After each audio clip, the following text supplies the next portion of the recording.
Asinine Radio. This is the weekly music podcast where every week we get into a different band, different artist, and we break down one of their records. We get into the music, lyrics, how it was made, and everything in between.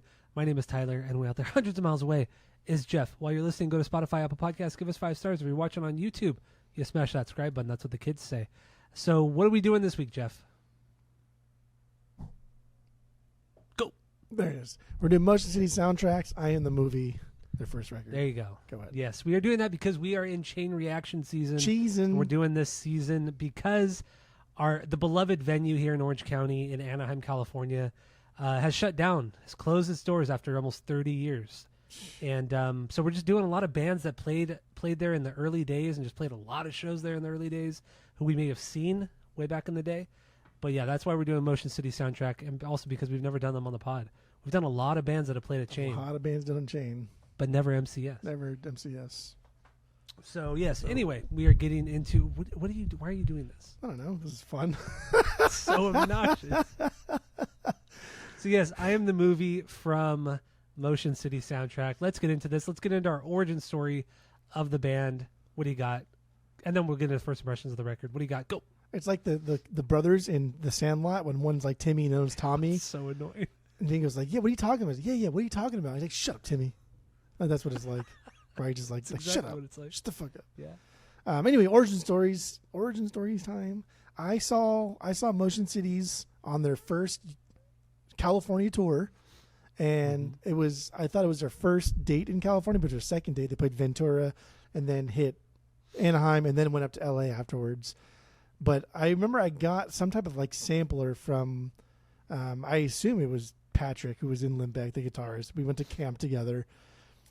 He was one of the counselors. That was 2002, so we were like 2001. We were like 14-ish, 15-ish. Yeah. So he gave me the sampler, and when they came through, I went either with him or I went with another counselor, Scott. There's like a bunch of like YMCA kids that went there because YMCA was down the street from the Chain Reaction venue. Yep. So we'd all just meet there and hang out, and then maybe they drank there. I don't know if they drink at the YMCA like the way I drink now at the kids' functions when I have like my own Stanley cup or not. Because how old were the guys in Limbeck at the time? They had were 14, been, 15. At this point, they had to have been like mid-30s. No, late 20s. Late 20s. Really? Mid to late 20s, yeah. Oh, damn. Yeah, they were for sure. A bunch of teens to like fucking concerts and shit. My mom always thought that was weird because she was always like, "Why are you fucking hanging out with grown-ass men?" I was like, "Well, they're not like grown-ass men. They're like, I don't know, they're 10 years older than me, which is not that much older." I don't know. I never thought it was weird. Like nothing weird ever happened. Nothing weird even like remotely. It was just like a bunch of dudes hanging out, fucking around with each other. I have stories of them fucking around. It was camp, dude. We put like gum in each other's hair, and we did Arctic wake ups where you like take a cup of water and you freeze it, but just to the point, right? Just to the point where it's ice. So it's ice cold, but not iced. And then you pour it over somebody's head when they're sleeping. You essentially what do you call that thing? Waterboard somebody while they're sleeping, and then they wake. It's funny. And we did shit like that at camp too. Yeah. And then we take like there's a bottom bunk and a top bunk, but every bunk has like a piece of plywood, like a thing that's essentially the box spring, and then you put the mattress on top. But you take the box spring out, but it's not fun if you take the piece of plywood out, but it's not fun if you do on the bottom bunk. You get it in the top bunk. So when someone climbs up the top bunk and they get under their bed, they fall fucking 10 feet down to the ground, and that's funny. God damn. Camp was fun. We used to pour dirt on people and then their shower, just fucking like a Homer bucket full of dirt in the shower. We used to do that too, and then we used to get so fucking mad because you can't get it out. Yeah, and I'd be pissed too if I owned the camp. Like, bro, don't be putting fucking mud in my shower, idiot. Anyway, I one more camp thing. Maybe I talked about it, I don't know, but there was one night where the counselors, it was the four dorms kind of, or the 4 rooms within the one building, and the counselor's like, you know what, I'll let you guys do this one time, and he's like, you guys can take all the mattresses out of all the rooms and put them all in the center area and just put them all on the floor and on the walls, and we'll just fucking wrestle. And that's literally what we all did. We just fucking wrestled. But you pad the room. Yeah, we padded the room and just wrestled for like an hour. It was so stupid. Dude, like as I grew up in the camp realm from, I think my first year was 7, and then it went up to 25, right, when I was volunteering and shit and being like a counselor. Yeah. But the stuff that I saw when I was like 10-ish, like Sean Connery playing tennis. Yes. It's just, dude, it was like brown nosing. Like I've straight up seen a grown ass fucking man sit on another man's face with his butt cheek spread up and his butthole on top of their nose while they were sleeping and fart. Yeah. Like, that's not okay, dude. That's how you get pink eye, dude. I never had pink eye in my life. Pink eye and lice. Never had them, never will. Anyway. I'll change that. Anyway. What does it even mean? I'll change that? I'm going to bring lice over next time I come out to your If place. anybody, I'm bringing lice to your house. If anyone's bringing lice to anybody's house. Oh, that's true, because Kaylee your daughter did have She lice. did have lice. 2 weeks ago. Then we got checked, and then I shaved my head like multiple times, and then I was like, "No, we don't have lice." Like, well, could you see it? Like, yeah, you'd be able to fuck with your hair. You'd be able to see it. So, Yeah, okay, because you well, have the it- black hair, yeah. Anyway, Yeah, anyway. origin 0-2. stories. Origin stories. Yeah, it was somebody. So like this guy Patrick at camp played guitar in the band Limbeck, which I like. I think you like them a lot too. Yeah, Just Limbeck a was cool, really cool. just a cool fucking like Americana country kind of twang, but like indie rock band. Like It's the indie format, rock, yeah. the format was slide guitars, right? That's essentially what they were. And they're fucking dope.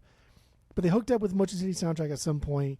I don't know how, but that's how I got into them. So I saw Motion City's first show at Chain, and then it was their first California tour.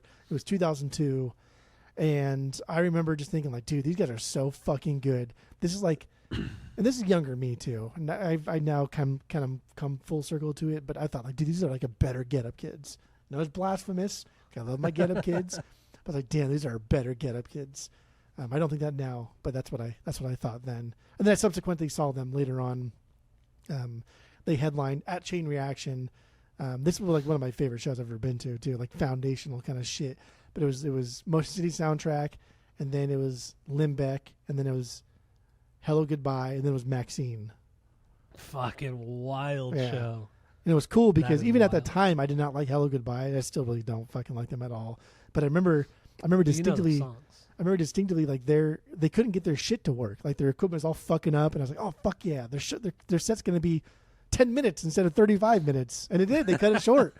And Limbeck came on earlier. I was like, "Fuck yeah, this is the greatest show of my life." Mind you, this is all at Chain Reaction. Yeah, This is Chain all at Reaction. Chain Reaction.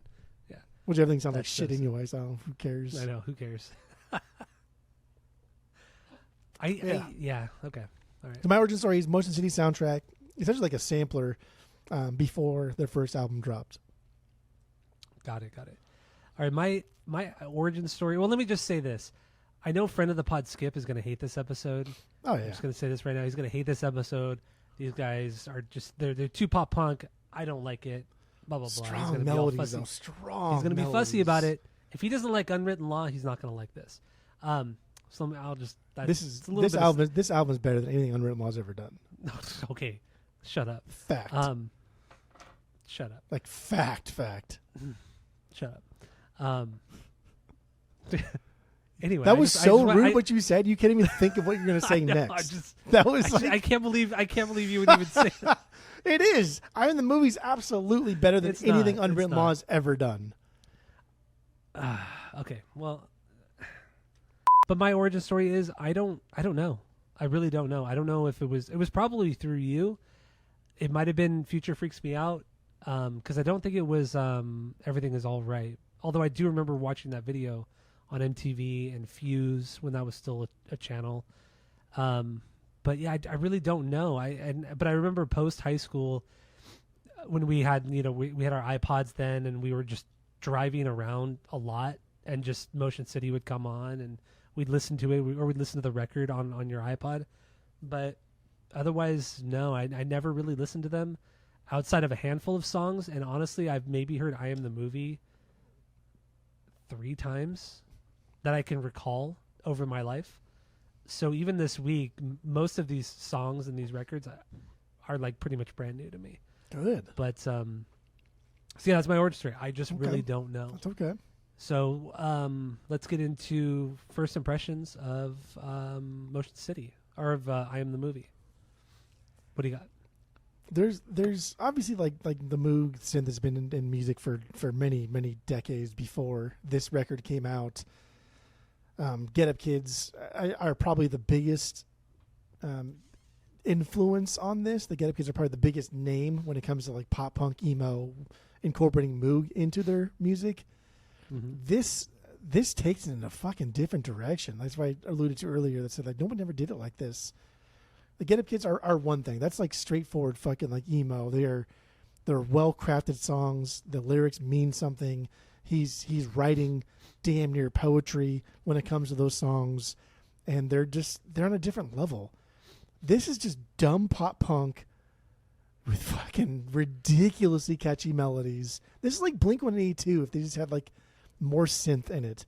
These songs are so fucking catchy. What part of that is no? Comparing this to Blink with more synth, I just don't think that's a fair comparison. No. Well, you didn't even ask me what era of Blink. What you just said no. So like obviously you didn't know. Yeah, because there's no era of Blink that this would even equate to. This is because Blink didn't do anything like this because they didn't have to. This wouldn't exist without Blink. But like, had Blink started here, like this is fucking it. This is the bee's knees here. This is crazy. You can say that about any band. You can say that about any. I didn't say about anybody. I said about this band. So that was one thing. The melodies here are fucking strong, and I don't give a shit what you fucking think. As soon as you listen to these songs, even if you never heard these before, you're already singing along because these are rudimentary melodies that are thrown against otherwise just textbook fucking instrumentation. Everything about this is so generic. It's so meh. But what separates this above like anybody else, obviously the Moog, the synth, right? That's coming through. That's shining. It's not just laying down like Cure things going on in the background where it's just like, okay, that's like in Close to Me, which is a banger of a song. But it's also like taking the lead parts. Now the guitars are following the Moog, which is something the Get Up Kids kind of struggled with because of the Dewey's brothers and how James and who went on to do Reggie in the Full Effect kind of thing. That's a whole different thing. Like these guys they're now having fun. They're not having fun playing the music. And Justin's vocals are amazing. I think he has an insane range. I think he can hit those high notes very, very well. But even when he talks, when he kind of sings, it's not like he's not like Barry White up here where he's got this low fucking register. But it's still pretty fucking low. For a pop punker like that, dude's got some range. For a guy who does sing at such a high voice, yeah. He and for a guy that is range. As nasally as he is. He's very nasally. Yeah. And we love our nasals. Love our nasals, dude. He's got some range. Dude, like the dueling guitars that are constantly going back and forth. Rarely do they ever play the same thing at the same time. It's always one guy's just playing a lead. A lot of stuff here is very like pop punk Omar. Just what the fuck are you doing? Like, how did you think of that? That's fucking badass. I love what you're doing there. We don't hear that a lot, especially from like dueling guitarists in bands. Taking Back Sunday, right? They trying to do this stuff, but they can't quite match it like they can here. And the drummer, the fuck out of here. This drummer's amazing. He's so fucking good. Yeah. Dude, this band is unreal. Like you're stuck in this little thing where like no, dueling guitars has to be Taken Back Sunday. Nothing else is better than anything I've already known. They did not. They did it really, really well for sure. They did it so well. This is better. The only downfall of this record, dude. The only downfall of this record is its production. These guys had no money. They didn't know what the fuck they were doing, and they had no guidance. But then they got this guy in who's already been producing records in the emo realm, right? So I don't think that was that wasn't a plus, right? Again, this guy Ed Rose, who had already produced Get Up Kids shit, he's already produced stuff, and Limbeck came out at the same time. He also produced a Limbeck record, but he also produced like Reggie in the Full Effect, like Blackpool Lights, and all the side projects that were done by the Get Up Kids dudes. That's what this guy's doing. He was coming at this from a very different mindset, a very, very emo mindset. Everything has to be kind of like sad and macabre and somber. It's like, no, dude, these are like explosive pop punk songs that this record is rife with fucking chicka chickas. Like every song has at least 15, 16, 17 chicka chickas in it. And I don't think Ed Rose, great producer that he is, because he's produced a lot of my favorite fucking records, I don't think he knew how to handle this shit. And that's why they went on to Mark. Makes sense. Yeah, I mean, even Justin, the singer, has come out and said there wasn't a very pleasant experience working with Ed Rose because they fought a lot, and he was just very mean to them. But then Justin said also, but we were also kids. We didn't really know how to play our instruments. We weren't good. So I get why we were criticized constantly by him. So he seems very much more of a perfectionist rather than, the guys in MS and MCS. They were just they're kids, man. They just didn't give a fuck. That's the big difference between pop punkers and emo kids, right? Like the difference between the Get Up Kids and fucking Blink-182 is musicianship, right? Or I guess like how seriously you take your musicianship. Whereas like obviously Blink are better songwriters than the Get Up Kids. I'm not going to fucking see that. I'll see that point. But like Blink never took themselves fucking seriously. It just came naturally to them. Whereas like the Get Up Kids and Reggie and everybody in that Spitalfield and Spill Canvas, all these other bands, they took themselves way more serious and worked to be a little bit more intricate in their emo approach to pop punk music. Whereas Blink was just fucking came natural. And MCS I think was more of a Blink than they were a Get Up Kids. But Ed Rose didn't know how to handle that. He wanted to approach it like let's work on these guitar parts. Let's work on like the dueling guitar parts. And they're like, dude, let's just fucking play, bro. Like we have a song here. It's catchy as fuck. We don't need anything else to it. That's why the feature freaks me out is like the most like generic kind of like sounding song on the record. There's not a lot of dueling guitars there. There's not a lot of weird parts to it. It's just fucking, dude, it's just a hook. It's just a melody throughout the whole song. Keep it simple. And also, some of the background on this record too, they recorded it. They recorded most of it in 12 days. They had a $4,000 budget, and they went over. They ended up costing them $6,000, and then eventually, they came out with. So there's like essentially 3 releases of this record. The first release was like I think there was 11 tracks of that original cut, the original mix, and then they were passing those out after shows. And then they signed with Epitaph. They met Brett Gurewitz, and they were being courted by Epitaph, by Drive Thru, and a couple other like indie labels like that. And they ended up going with Epitaph. And then Brett threw some more money at them. They went and re-recorded some of the songs, added more songs, and then they released that. That's like the second version, and then they were releasing it like in like 5 1/4 like floppy disks, the bigger floppy disks, like just those cases, some weird shit like that. Cut them or some shit and put the CD inside of them. Yeah. It was a fucking genius fucking marketing ploy. I think it was amazing. Yeah, it was cool. And then the final version was like an extra 2 tracks on top of it. But yeah, I forgot where I was going with that. But my point was, it's not like this band was in the studio for months. These guys were in the studio at most for like 2.5 weeks. It's just it was done so quickly, and for this type of music and this much, I don't want to say intricacies, but this many things going on, and how different so many of these songs sound from one another. It's pretty fucking rad. Like they did this so quickly. And I do really like the kind of more raw sound of it too. It's not as slick as the stuff that Mark did on the second record. Mark Hoppus did on the second record. I like the kind of, I don't want to say DIY, but it's like Thrice's first record, Identity Crisis. Yeah. Like you listen to Identity Crisis, and then you listen to Illusion and Artist, and you're like, it's almost like a different band.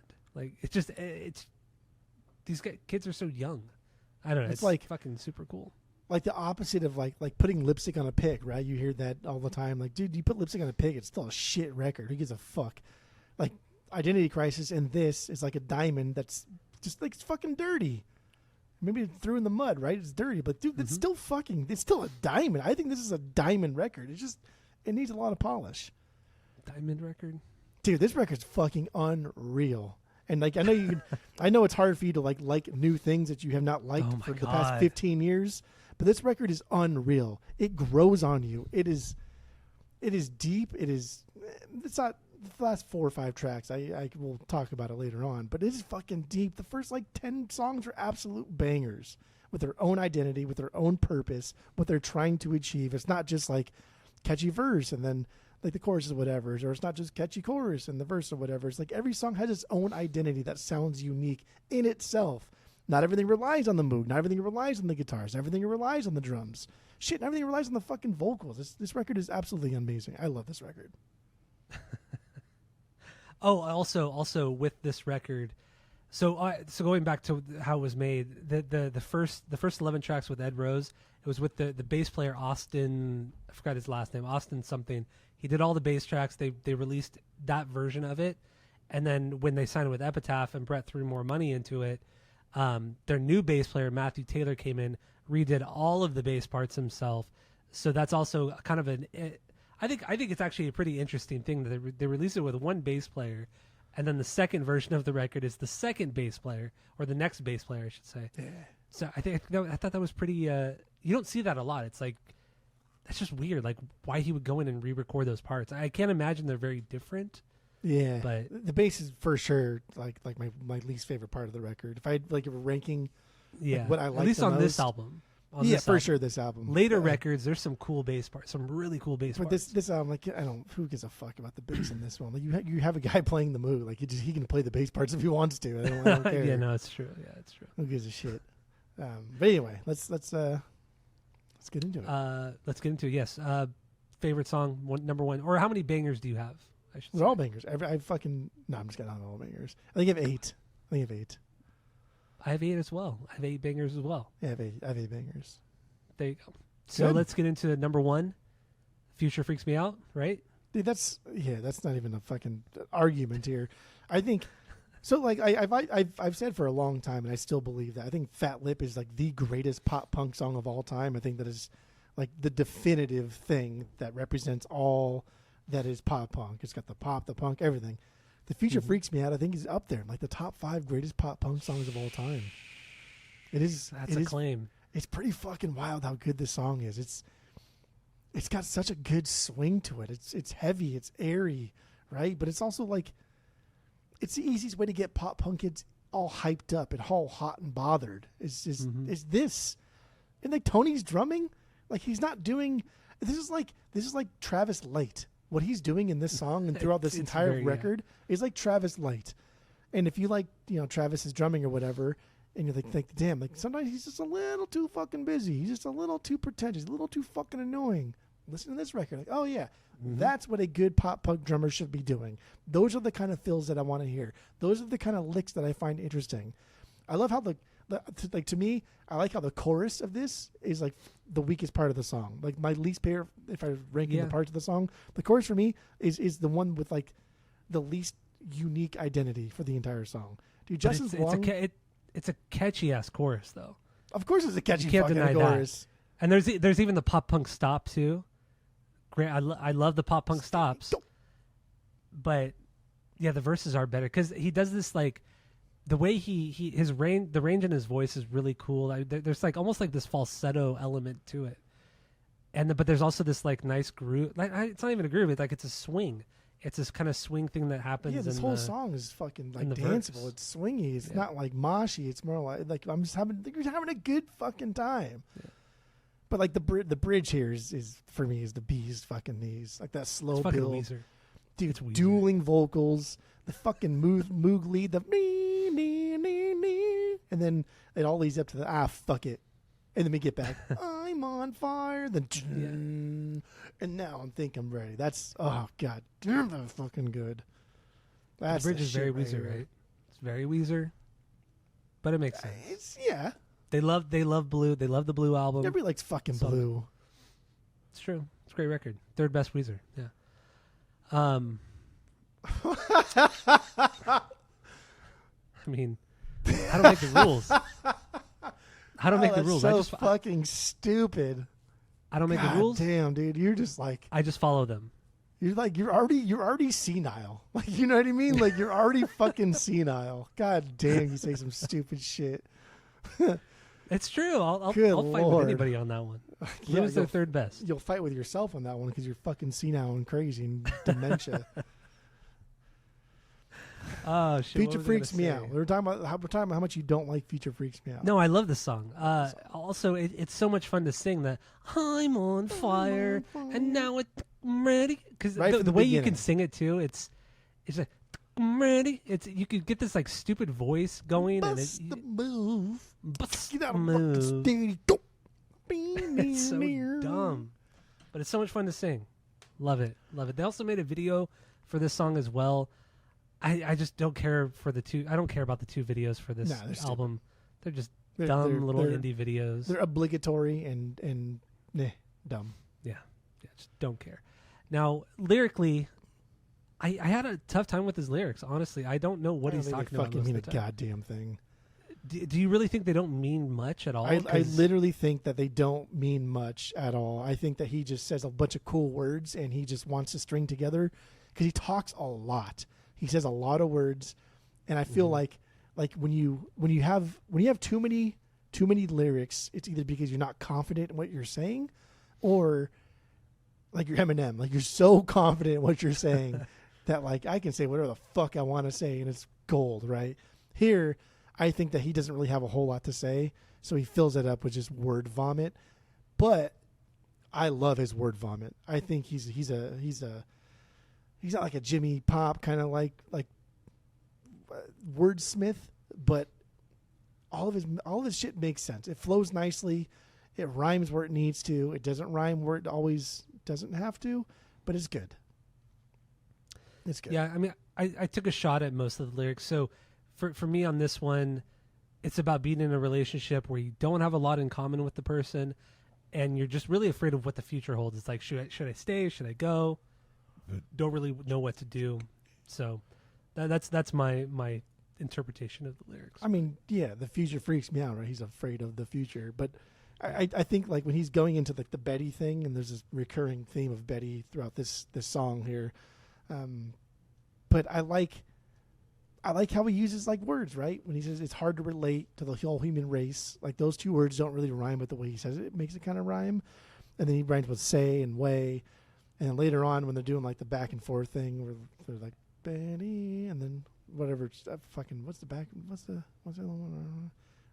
I don't know. Whatever. I like the way he rhymes words. Because off the top of my head I have to like sing it through and through, like verse by verse, in order so I can get the background harms or the dueling vocals. Okay. Betty, I'm a dreamer, I'm not a vicious schemer. Yeah. Dreamer, schemer. Good. Oh, Betty, then fuck it. Like that's like the bridge is him trying to write like a song that rhymes and is good, and he's like, fuck it. I'm on fire. No, I'm ready. Yeah, dude, pop punk royalty right here. This song is pop punk royalty for sure. For sure. It's top tier. I would say it's top tier. I would say song, top 5. It's S tier. If we had a fucking full on list, fair. Okay, it's fair. S tier. S tier, yeah. Okay. Top five might be a little aggressive, but I'm still gonna put it there. It's aggressive. I'm still gonna put it there. All right, so let's get into our 2Bs, second bangers, 2 bangers. So what do you got? Second banger. What is? Because I'm in the middle of putting this away, you should fucking have an hour. Why don't you just give me your 2B? My 2B is Cambridge, the first song, the opener. This is a fast-paced song, really just driving riff, pretty aggressive screaming during the verse, something you don't hear too much of from this band. But they did it really well on this record. They did it really well on the Dinosaur record. Was it Dinosaur Life? Dinosaur Jr.? No. My Dinosaur Whatever that Life. record that... What is it? My Dinosaur Life. My Dinosaur Life, yeah. And then the chorus opens up a bit. You get some like Jimmy Eat World, like Clarity era Jimmy Eat World during the chorus. I think this is a killer song. Absolutely killer. Insane intro, dude. Love the build. The drum beat kicks in with that bass and just the and we just get this kind of quick chaotic thing, and it's a perfect drop. Like, what a great way to start a record. I love the little leap of the love those little lead parts. And for a band that's pretty soft, right? This band's pretty fucking soft. It just plays pretty straightforward pop punk. This song's wild. This song is wild. There's so much. This is one where I thought like there's so much Omar in this kind of like riffing in the background, because when you get to the second verse, he's like scaling up. He's like, and then the second part of the second verse, he's going down. He's like decrescendoing down, and it's amazing. It's good stuff. It's a great song. Great opener. Like, it gets you pumped for the record. How they can note match the low end of the Moog with the bass to get something real deep and synthy is I mean, you don't need the bass here because he can just do it himself, but I love that. I love that everyone's involved in this fucking writing process. Everyone's bringing something except for the bass player to the table. That's great. Only because he wasn't in the band. That's the only reason why. But On this record. But then, I mean, yeah, we don't really hear the demos. But they don't really need them. You just don't. Yeah. One cool thing about this band that I really like is that it's pretty much been the core lineup for most of their career. Yeah, there were a lot of lineup changes early on, but once you hit this record, the first record, it's pretty much solidified in stone, this lineup through most of their career. There's one album where the drummer Tony Thaxton, I think that's his name. Thaxton sounds right. Yeah. And so he left the band like in the mid 2010s, and then he was replaced by the drummer from Saves the Day for that one record and touring and stuff. But then he subsequently returned to the band. But yeah, no, I think it's just one of those cool bands where it's been pretty much the core members the whole time. So I dig that. And yes, once again, it's like a team effort, you know. But according to the documentary, that kind of weird it's not even really a documentary. It's just like a bunch of live footage and random. You watched both, right? I watched both. Yeah. The one where it was like, it was just like their songs, but like spliced up different versions of it. I was like, this is fucking cool. I like hearing 30-second clip of them playing this acoustic, and then the next 30 seconds is them playing it hard as fuck, and then you know what I mean? Like when they did Cambridge, like, this is fucking cool. But then it turned into shit. I was like, man, this documentary sucks. And then the other one, I was like, oh, cool. They're going to talk about the recording process. And all I did was fuck around, but not in a fuck around way where like Pennywise or Blink would do it. It was just like, dude, you guys are just like literally wasting time. You're sacking a banana. This is stupid. No, it was just really, really stupid. And then they had like the interviews with like each band member, but it was just so boring. And of course, the bass player took the fucking most amount of time. He did. Yeah. I was like, what? Like everything you're saying is not interesting. But they didn't have fucking Fat Mike and Hefe in there. That was kind of weird. Yeah, that was weird. Yeah, it was like, what does No Effects say about the band or something like that? And like, I don't know who the fuck that is. Except Fat Mike. Fat Mike was the only one who knew who they were. And then Hefe was like, you know, I think the band sounds like this, and he just fucking rips ass. He just farts so loud. Like, oh my god, dude! Why are they even in this? And they're all wearing, you know, like they're priests, so they have like the black collars with the white in the center. They're all wearing that, all three of them, from No Effects. It's so fucking weird. It was funny. That part was funny, but the stupid documentaries. This band does not. Man, I really, really do like this album a lot, but this band does not deserve a documentary. They just don't. But and once again, it wasn't like really a documentary. It was just footage thrown together with no point. Just no point at all. But like you can see old footage of bands that do deserve a documentary, right? Like Pennywise and Blink. And like we can't get enough of that shit. Like I don't care what you have. Any footage you have, 20-second clip, show me. I want to see it. This like because they're just kind of boring dudes. But they are kind of boring dudes. The Blink guys, or Mark and Tom, are super fucking funny, interesting. And then Pennywise is Pennywise. I mean, Fletcher is Pennywise. So anything Fletcher does is Fletcher's Pennywise. Pennywise is Fletcher. Yes. Yeah. So Cambridge. Great song. Great song. Lyrically, I have no idea. I don't know. I have no. I don't think this one means fucking anything. I don't think so either. Again, I think a lot of his lyrics are just placeholders, and there's not a whole lot written about the writing process for his lyrics on this record, but subsequent records, there's been multiple times where some of their biggest songs, he writes the lyrics as they're playing them in the studio. Mm-hmm. So I think he just likes saying shit, even though he doesn't think they mean anything. I think so too. Yeah, that's it. They're placeholders. That's really what they're. Especially good placeholders. Early on. Yes. There's nothing wrong with placeholders, right? Like we can have good placeholders. Yeah, that's fine. Yeah, definitely. So is this also your number 2? No, it's my number 3. Okay, so then what's your number 2? Boombox Generation. Why? Wow, that's my 7B. Let's get into it. What? Dude, I love the build. I love the dueling guitars, then leading to the drop. The both doing something entirely fucking different. Yeah, and then everything drops in. And the two dueling guitars are still doing those fucking riffs. Like, what are you guys doing? Like, what? Like, how does that work? The pacing, I think, is really fun. It's broken up by, like, cool drum fills, guitar changes, a couple double times. It's a fucking fun song, man. I think he likes it. Dogs and this are barking. outro. Dude, this outro is so fucking rad. It's just the guys jamming off each other. And it's the Moog and the drums that are grooving really, really hard. But, yeah, dude, this song is just... It's just cool. It oozes cool. It's cool, dude. It's cool. Yeah, the dueling guitars, the back and forth guitars, I think it's great. They play off each other really, really well.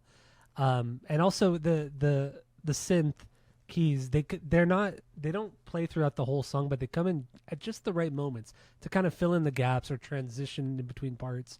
I think it's really good.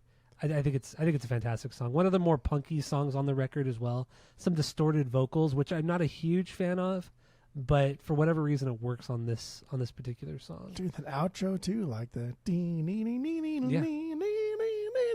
and then going into Don't Call to Come Back with the little fucking metal moog. My god damn. Are they horse the band? Some of these, so like I think like sequence wise, this record is fucking perfect. Like everything matches except for one part. The transition from Future Freaks Me Out to Indoor Living, I never liked that. How do you go from like one of like the coolest pop punk songs that's ever been written to Indoor Living? Like, ugh. It's just such a momentum killer. Just destroys itself. No, I never liked that. But everything else I think is top notch. Okay. Lyrically, Boombox Generation.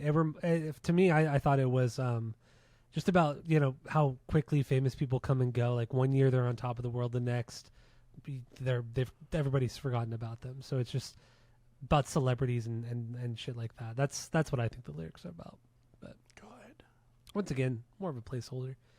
But yeah, Boombox Generation. We got anything else on this one? That's it. That's it, kid. All right. So my 3B, Don't Call It Comeback.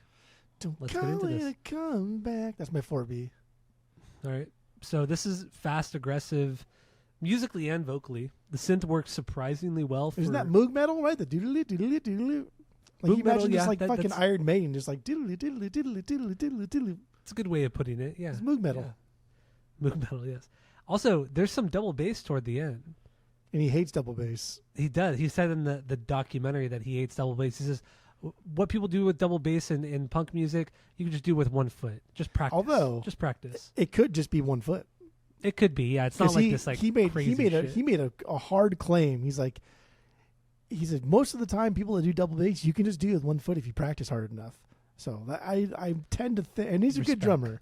I tend to think that's probably a single foot.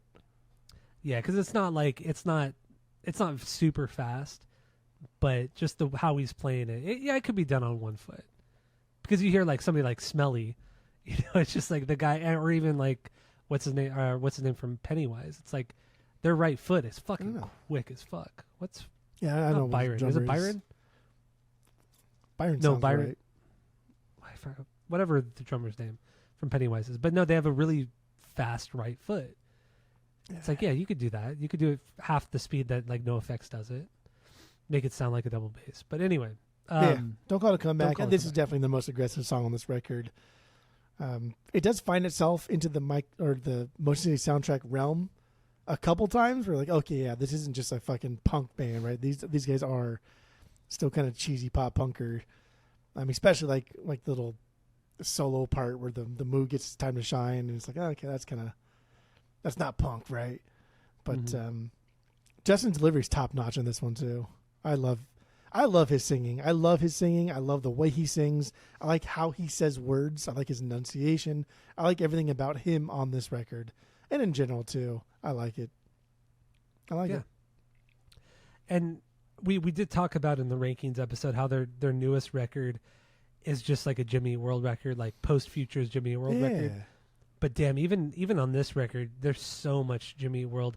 And in faster, more aggressive songs like Don't Call It a Comeback, this is Static Prevails from Jimmy Eat World. Like, oh, for sure. That entire this song is from that record essentially, because the way that Jim Adkins and Tom sync off of each other on that record is just aggressive. It's kind of insane, and that's how this song is too.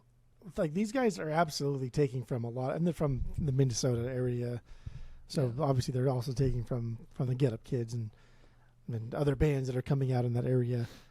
But like Static Prevails is a good record. It's a solid record. It's a fun Jimmy World record.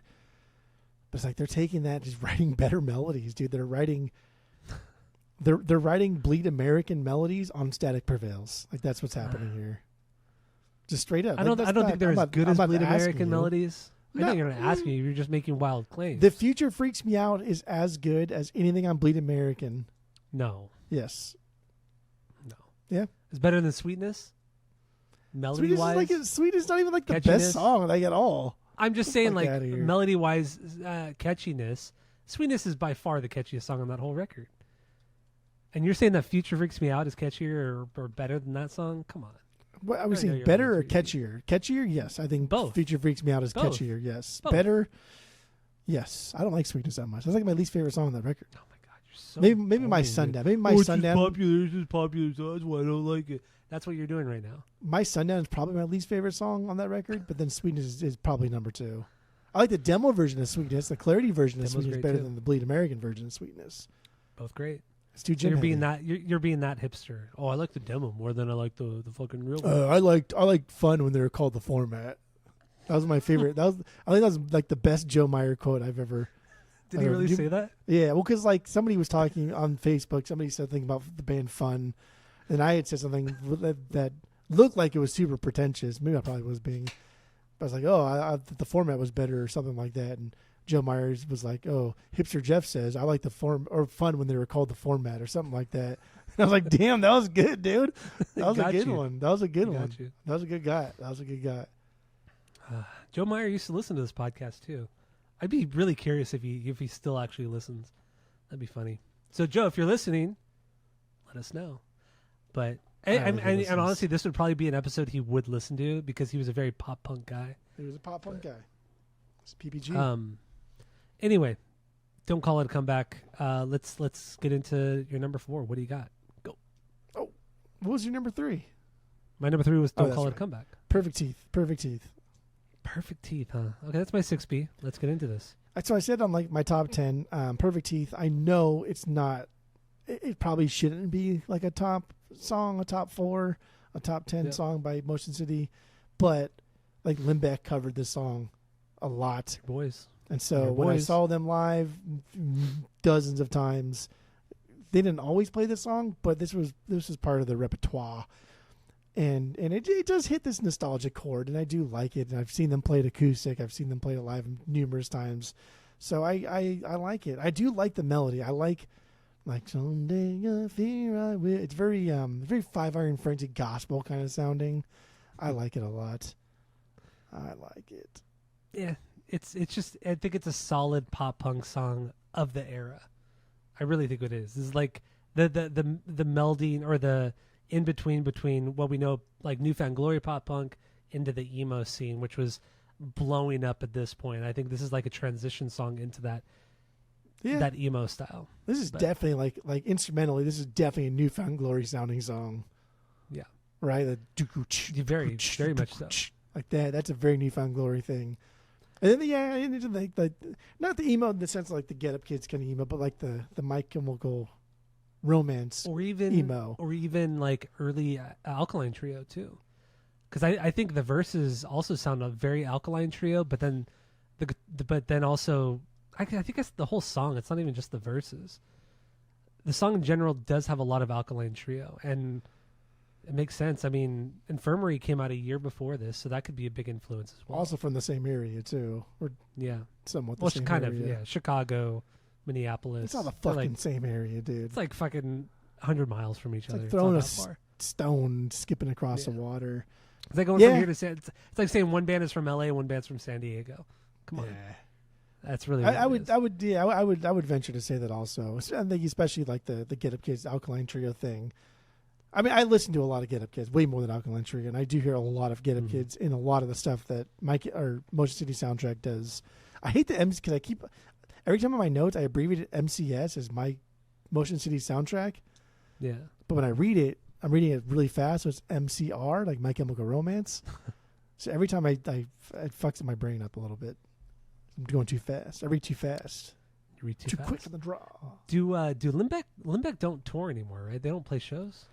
They played a show, I think last year or maybe early this year. They do like random shows here or there, but not really. No, dude, Limbeck was a band that like even, personal feelings aside, I think Limbeck should have been a They should have lot been bigger than they were. I think they came out at the perfect fucking time. Like, Hi, Everything's Great is like the coolest country rock indie thing that I've ever heard in my life. I think like Patrick on the guitar, obviously like I know him personally, but like dude's an incredible, he's an incredible musician. He has an ear for melody. And so when he's playing slide, when he's playing, you know, the resonator, when he's playing the banjo, whatever the fuck he's doing, he's putting something forward in the music that's meaningful. It means something. It's supposed to be there. If you take it out, the song is damn near nothing without it. And they were a great live band, much like Motion City is. I haven't seen them in a long, long time. I've only seen them twice. But yeah, dude, they're a live band. But it's like, been over 20 years since you've seen them. I know. I've seen them twice on this fucking tour, and never again after that. But they're a live band. They killed it. They were fun. They were energetic. Every song was fucking amazing. Yeah. Okay. And that's not just like me liking them, saying like, "Oh, I fucking love this band, therefore of course they're good." Like, no, dude, I've walked out of Saves the Day, and I fucking love Saves the Day. I walked out of that one. Speaking of Saves the Day and Chain Reaction season, did you see that they did play, or the singer, what's his name? Chris Conley. He played. They did a Through Being They Cool. played a show at Chain Reaction. Yeah. Last night. But it was like 2 nights ago. It was 2 nights ago. Yeah. But it was friends and family only. Yeah. And there was like maybe 50 people there, maybe. Yeah. Yes. That's crazy. I didn't know this was happening until earlier today when I said I said something about. Oh, you're reading comments. Oh yeah, I was just diving into the nostalgia of Chain and kind of getting a little, not like choked up like the way we were with No Effect, but I was like, damn, bro, this like truly is like a kind of like a end. stab in the heart a little bit. Like it did really hurt. And then I saw like, oh, I can't believe like Movement's closed out Chain, and someone's like, nah, it was actually Saves the Day. I was like, what the fuck? I didn't see that. And then, like, of course, I started Googling, holy shit, they did. But it was a friends and family only thing. And it was more of like the road crew of Saves the Day. And it was them giving back to Chain and the road crew. And then, like, I'm so torn, dude. Now we can finish up with this and get into the nostalgia part of Chain, I guess. I don't know what you want to do because I have a lot of stuff to say. Well, okay, no, let's do like one or two more songs on this record, and then we'll get into nostalgia Chain, and then we'll wrap up the record and the episode. But yeah, wait, what song did we just talk about? Perfect Teeth. It Perfect Teeth? Yeah, okay. Perfect Teeth. I also like in this song too, how I never knew what he said until this week. So there's two big parts here where I would say what I want to say, and I'm still going to do it. But when he talks about like the CK1 and Thai white cheese, I always thought he said CKY. I was like, why the fuck would he say CKY anyway, right? Like, silly. So I will still continue to say that. And in the bridge part when he says, like, wake up, thought that everybody cared. I always thought he said, wake up, fuck that. I was like, oh, that's cool, man. He says, fuck that. They don't care. It's their first record. He doesn't say that. But I'm still going to say, fuck that. Dumb. And also, I'm a sucker, dude. I'm a fucking sucker when it comes to, like cut everybody else out. Just have the vocalist and a little fucking palm muted guitar. Like, you love yeah, I don't. Dude, that's something I love don't that like. shit. I hate palm muted guitar, just palm muted guitar and vocals. I've always hated it. Especially when a song starts that way. Oh. When a song starts that way, I'm instantly turned off by the song. Oh, so good, dude. That's just like at its root, at like the blood, right? Like the DNA of pop punk. That's pop punk right there. It's very pop punk, yeah. And I can't stand it. Got chills, daddy, chills. Fucking good. All right, so my 4B, this made my top 10, and this one surprised you, but Married Without a Sound. Yeah, I don't get this. Yeah, it's a later track. It's a very, very late track. It's my 4B. It's a kind of a mid-tempo song, but it's kind of a massive sounding song. Big, heavy drums. Great fucking incredible fills. Yeah, but also his fills going in and out of sections and parts, I think is just fantastic. And, you like all those drum rolls. That's what you like. You like all the I love it, dude. And he's so good at it. He's just so fucking good at it. And just the way how he can just kind of control some of the verses where the big heavy crashes, and then just go into like this really sick, clean, fucking closed hi-hat groove. just so great. The bass cuts through super nice, and then Justin just kind of wails too. And these are like good wails, good fucking wails on this one. I think it's great. Also, the synth just goes the entire time. It kind of rides the line of just being kind of grating, but it's not. It works. It's almost like Horse the Band, where he just goes the entire fucking song, but it blends well enough in the song to where it's not fucking annoying. Not that Horse the Band's annoying because it's a different type of music, but it's definitely not a banger for me. That's crazy. Because I don't think I like the Moog stuff. I like the note mashing Justin does with the Moog. Like, it's a fun thing they do together. I agree. I think the drummers, he's like when we talk about that guy in the office who's like overplaying the songs in the basement when they're doing the Craig, and that's what he sounds like here. Like, bro, what? Like, chill. Like, why are you going so hard? Like, the song's not that hard. Chill. I like that though. It's fun. It's exciting. But it's he makes deep. it hard. It's so deep in the record too. That's what we need here. But my problem is I don't think there's a strong melody here to boost us up to a banger tier. Okay, that's fair. That's fair. Yeah, the melody isn't the strongest on the record. That's for sure. But damn, dude, like. But I think the song itself. I like that he goes hard. Again, and Autographs and Apologies is next. And I think they should have cut that one, but fuck off. But yeah, like I like why are you going so hard, bro? You don't need to do this. You can tell me just smile like fuck it, I'm doing what I want. Like, okay. You just know he's hitting those crashes so fucking hard. He's just it's like a fucking metronome just hitting those crashes. It's so I think it's fantastic. It's just loud just for the sake of being loud. Yeah. But it all works. And once again, it's the fills, man. If he didn't have those crazy good fills going in and out of the quiet and loud stuff, from the quiet verses to the loud choruses, it wouldn't have worked. But he just fucking kills it, man. I'm a drummer boy. I love good drummers, and the guy is a good fucking drummer. You like the fucking sheep and the Little Drummer Boy, like stop motion animation. Do you remember that? I haven't seen it in so long because I don't like that movie, and that's one of the worst Christmas songs. I hate that song, Little Drummer Boy. I'm going to go back up a little bit here and just tell you about how you're wrong on all of them. But, that's like one of the worst Christmas songs. The Little Drummer Boy movie's fucked up because that's one like remember that, I don't know if you remember, but like it's a stop motion one, but the sheep dies. Like the Little Drummer Boy comes to visit fucking baby Jesus, and he brings like his little fucking animals. He's the Little Drummer Boy. He's got little sheep, little goats, and like the Romans like run over the sheep and kill it. And why? For what? Why? Yeah, I do remember the stop animation one because I do watch a lot of those every Christmas time. But I never watched the Little Drummer Boy. What do they call them? Rankin Bass? Rankin Bass? I think Rankin Bass. Rankin Bass. I don't know. What the fuck they're called. I think they're called Rankin Bass. Yeah, I don't know.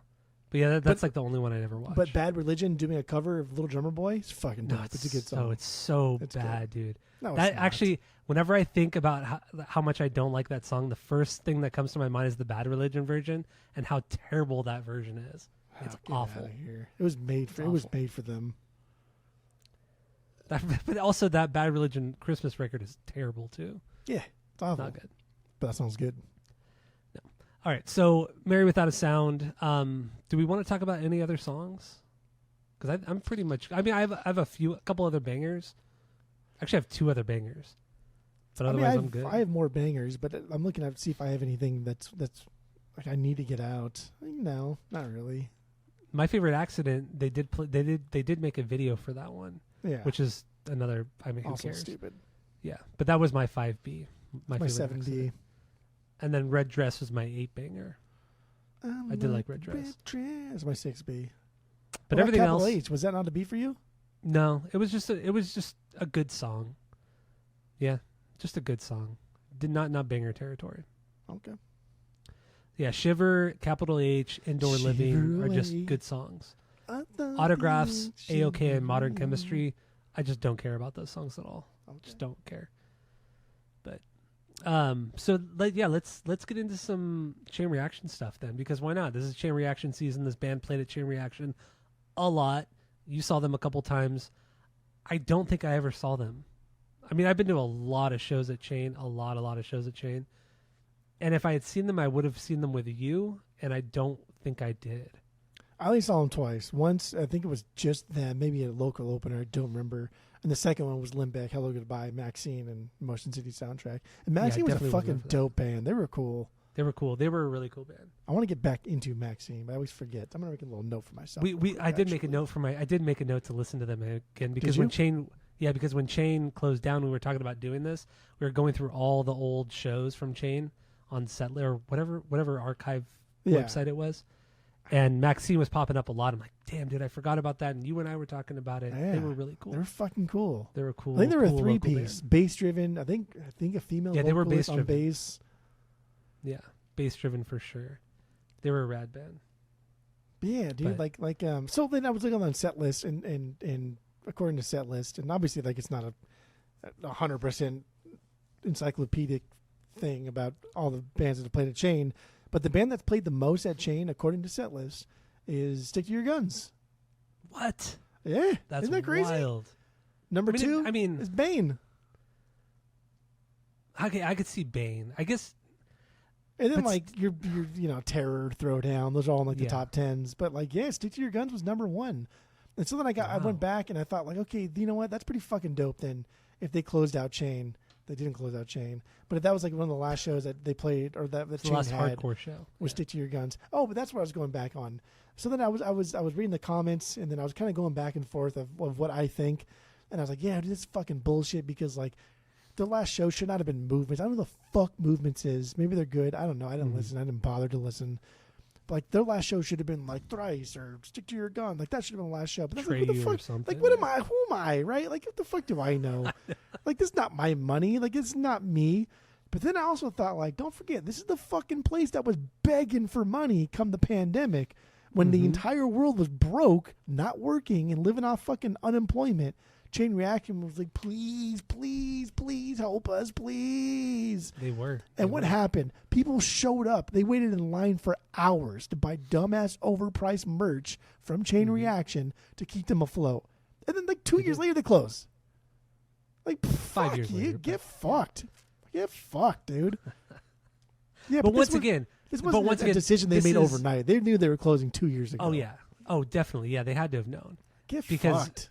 Because when you read some of the comments are like, yeah, people who live here locally in Anaheim, they're like, yeah, this has been on the city council meetings for a long time that they've been wanting to. There's private equity investors that want to buy out this land and just make apartments, just like the apartments across the street that have been built in the last 10 years. They're just looking to do that where Chain Reaction is, and that's what's happening. So yeah, I mean, this is in the cards. This is going to happen, but. My theory still I still think it's not the end of Chain Reaction. They're just going to move because I think the brand is still too strong. So I think they're going to move elsewhere because look at the Doll Hut. The Doll Hut, I don't think that's the original location.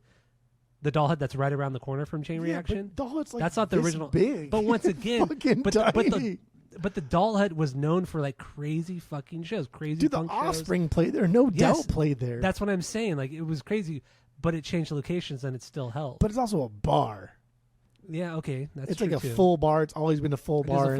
That makes more money than any venue, any concert they ever put on. But see that might be something that Chain's going to do. They're going to change locations and become more of like a full service bar because I think it's ambitious thinking. When I went to Chain Reaction in 2014 2014 when I went to Chain Reaction and saw Atreyu at that reunion show, they weren't selling any alcohol. When I went to Chain Reaction, like when I went to Chain Reaction this year, they were selling beer now. They only sell beer, so maybe they want to become like a full liquor license, sell everything, become a full actual bar with a stage. I think that's what they're going to do. I really think that's what they're going to do. I mean, that's ambitious thinking. But it's not ambitious. I don't think so. Of course it is. With the era of Live Nation and Live Nation taking over every fucking venue in the whole southern hemisphere, and Live Nation will probably buy out Chain Reaction. Honestly, why? Why would they? Why do we need another venue in Southern California? Why House of Blues? We don't. That's the House of Blues can't even book themselves. They're booking fucking private events and shit because they're still piggybacking on the Disney thing, on the Disney train. They still have contacts from Disney. Like, why would they have another venue in Southern California to compete with House of Blues? It's silly. unless Live owns both of them. Oh, for sure, there's an own. If there's any new, that's what I'm saying. If there's any new venue opening up, but Live Nation's not going to open a venue and compete with themselves. That's stupid. That's dumb. Why is it stupid? Because they're taking Brands away do that. money from the bigger venue of do House that of all Blues. the time. Brands do that all the time. They No. own Baby girl, yes, no, they do. no. They own the same company and they market against each other. If Yes, you they make do. a That's if you make a 100% bunch of fact. money, dude, if you make a bunch of money at House of Blues where you can sell 100 tickets, why would you open a smaller venue where you can only sell 20 tickets and take away money from the big money maker of House of Blues? You wouldn't do that. You would just move all bookings now to the House of Blues. And House of Blues isn't booked every night. And if they are booked every night, it's because they're doing way too many local showcases, which they're making no money on that shit. And I guarantee you they would rather book any fucking band during those local showcases where no one's buying those tickets anyway. Like, no, that's silly. That's stupid. You're not going to compete with yourself. That's dumb. That's dumb. Okay, Dumb. so That's silly. chain reaction. Let's get back to the more posy stuff. More posy stuff here. I think that was it. When was the last But time you talked to the Limbeck guys? Long Just time. out of curiosity. Long time. 10 years. It was only the guy. It was only Patrick. He was the only. I mean, Okay. he was the only guy. I mean, I met the other guys, but he was the only one that I have his number for actually knew. still now. Maybe I'll text him.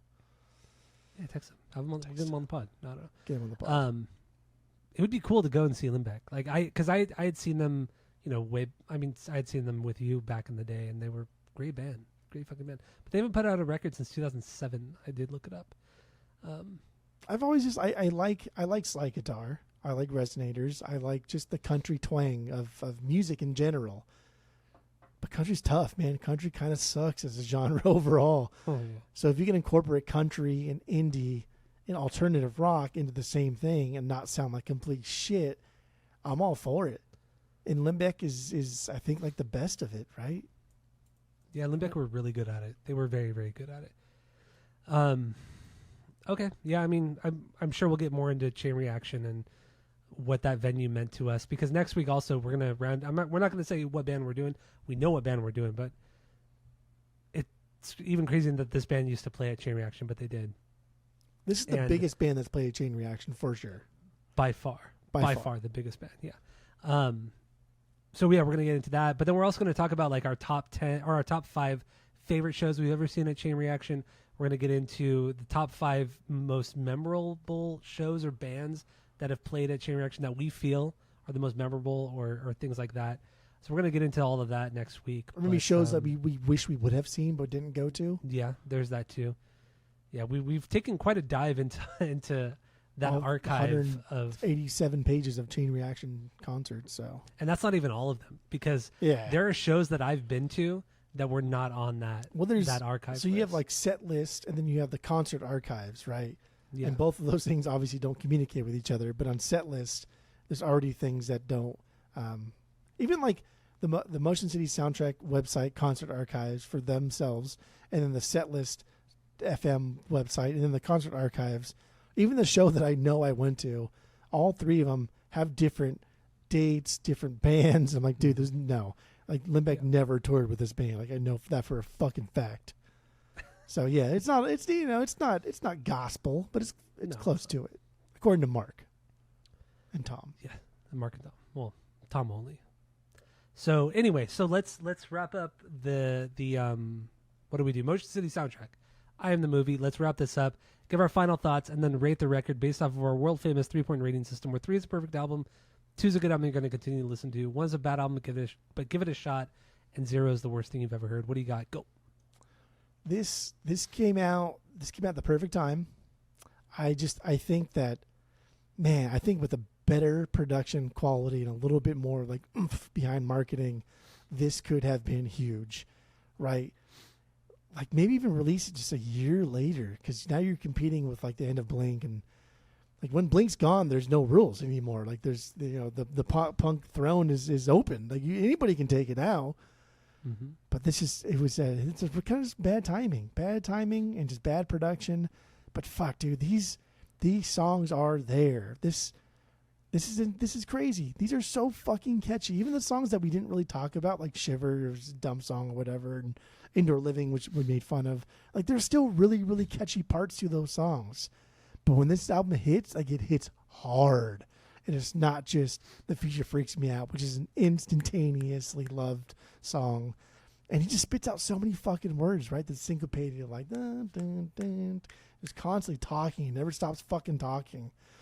I think this record should have been bigger than it was. It was just it was a bad time for pop punk music. Everybody was just trying to do something different. Everybody was trying to do something big. Everybody was trying to be like Blink, right? So we had so many copycats out there that are just Sugar Cults and Simple Plans, and all these bands are just like, fuck. But they had bigger stages. Good Charlotte had a bigger stage than this, and Good Charlotte's not fucking this good. Get the fuck out of here.